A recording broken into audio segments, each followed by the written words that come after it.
I can remember when we started homeschooling, people would say, is it legal? What about socialization? What about the prom? And what about physics? And I'm saying, hey, they're 6 and 4. Can you give me a little bit of a break here?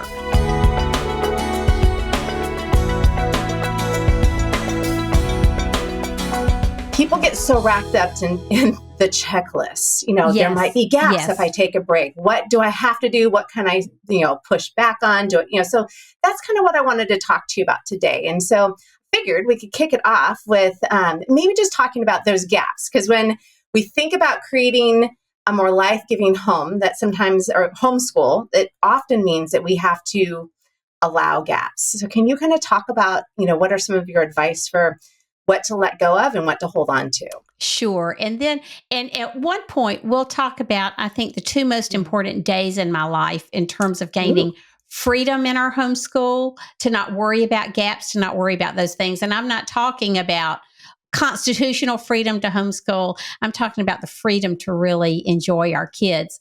But I will never forget sitting in my first college class. I went to Furman University. It was a very academic college.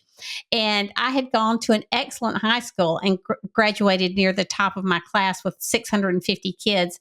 And I remember sitting in that classroom and thinking, nobody prepared me for this.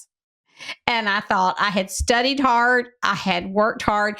And so I just think gaps are a part of life. There is no school teacher who can teach a child, a 4th grader, everything they need to know. There's no English teacher that can teach a child everything they need to know. And so I think as homeschool moms, we have these things that cause us to lose sleep at night, and gaps is one of them. I can remember when we started homeschooling, people would say, is it legal? What about socialization? What about the prom? And what about physics?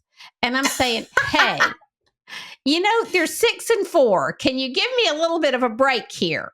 Yes. And you do it bit by bit and bite by bite. And it's amazing. But I would tell parents, don't worry about the gaps. I remember one time I was really worried about the things my kids weren't learning in science. And so I hired a tutor. And this tutor went through this 6th grade science book with the boys for 6 weeks, covered the whole science book. And the funny thing was, he said, Mrs. Tyler, do you teach your boys the same thing? I said, I do. He said, do you use the same book? I said, I do.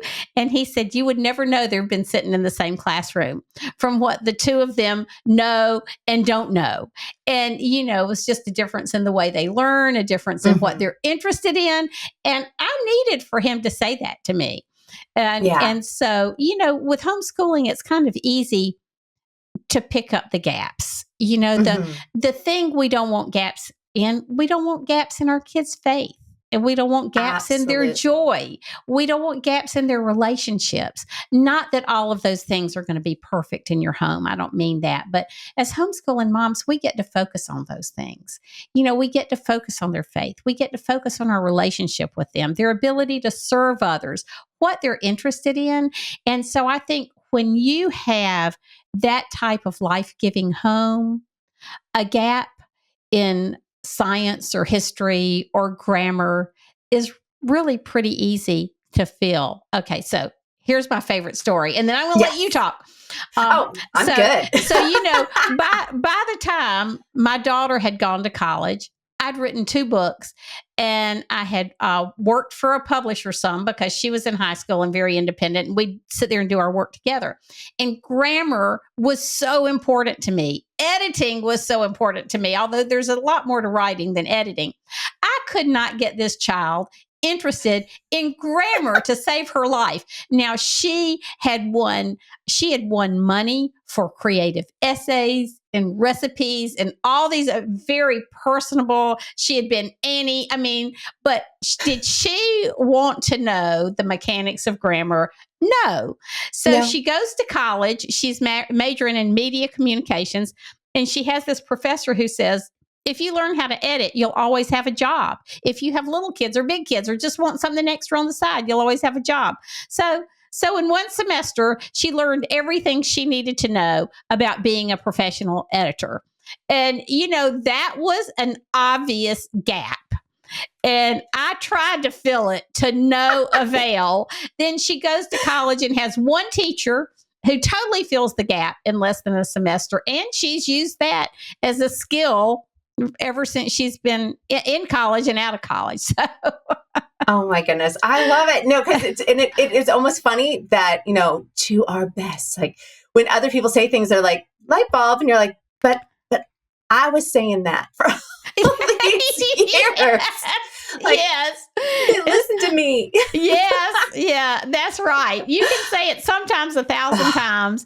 But I really do feel like that's just firewood that the Holy Spirit lays up in their heart. Yeah. And so when the right person comes along or the right idea or the right circumstance, they the Holy Spirit just lights a little fire in their heart and gets that flame blazing too.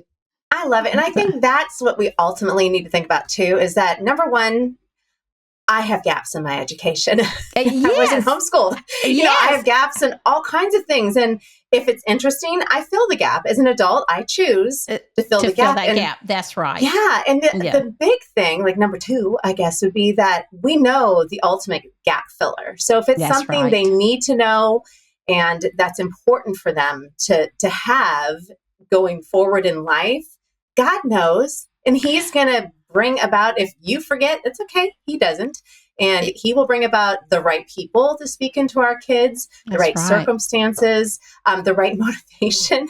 Yes. Sometimes that's the bigger issue, is that they're just like, it's not fun. Like I always hear stories about people talking about how, their daughter decided to go into this major, like, but you don't like math. And then, but suddenly math has meaning. And so then they focus. And like you said with grammar, same thing. It's like when it has a different purpose, then the motivation changes. That's right. I think about my two sons, and my middle son wanted to be a doctor.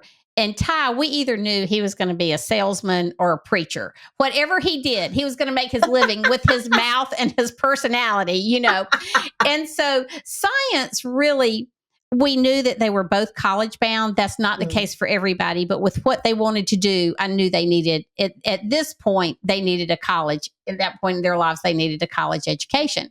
And so they had done their 4 years of science. And I probably had emphasized it more with John than with Ty, because John loved science. He wanted to be a doctor. Ty was not. He just didn't care that much about math or science. Great speaker, great in the language arts. And so as it turns out, John goes to law school, and Ty was a medical device salesman and had to go up to Boston and take this course that all these doctors have to take to pass medical school to be this. And then I looked at Ty and I said, I guess I just didn't pay you enough when you were in right? Because that's the ultimate motivator for homeschool. Do your work and I'll give you $1. We don't go broke. That's not exactly what I mean. I'll give you $1 and it will go towards food. So, but he had a family, and now, so this is meaning something to him. Yeah. And he had an aptitude too. So it's funny how your kids grow, and what they're interested in today is not what they'll be interested in 10 years. But I still think there's great freedom and power in letting them pursue their interests and letting them, just experience life, because they are going to get it when they need it. Homeschool Insights is sponsored by CTC Math. If you're looking for a great online math program, visit ctcmath.com and try it for free. For more great homeschool inspiration and resources, listen to the Schoolhouse Rocked podcast every Monday, Wednesday, and Thursday.